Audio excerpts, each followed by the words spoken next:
আমার মনটারে বলি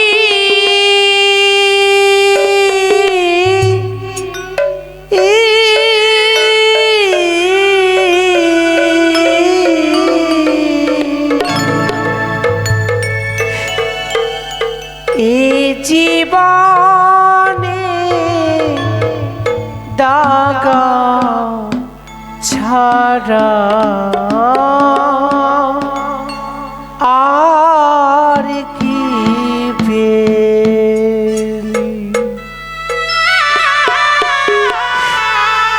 এ জীবনে দাগা ছাড়া আর কি পেলি আমার মনটারে বলি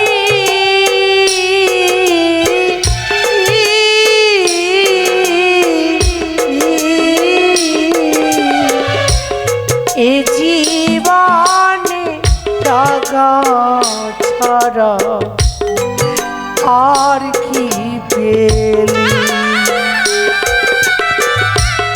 এ জীবনে টাকা ছাড়া আর কি পেলি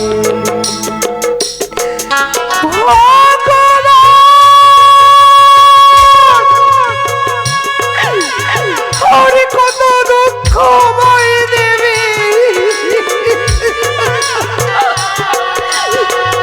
আমি যাও শুনতে পারি দেখো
কেন রে তুই আমায় কাঁদালি এ জীবনে টাকা ছাড়া আর কি পেলি এ জীবনে টাকা ছাড়া আর কি পেলি সে কি বৌমা বৌমা আসি মা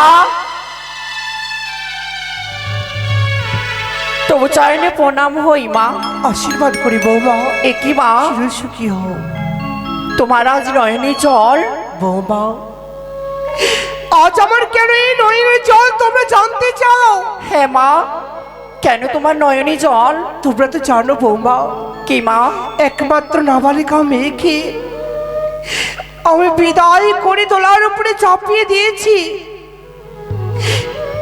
বলতে পারো কোনোদিনও আমার মেয়েকে ছাড়া আমি থাকিনি কেমন করে থাকবো আমার বেহুলাকে ছেড়ে বৌমা ওগো মা একটি মেয়েকে পাঠিয়েছো শ্বশুরের ঘরে কিন্তু মা গো আমরা তো এক এক করে আপনার 6টি মেয়ে রয়েছে বাড়িতে মা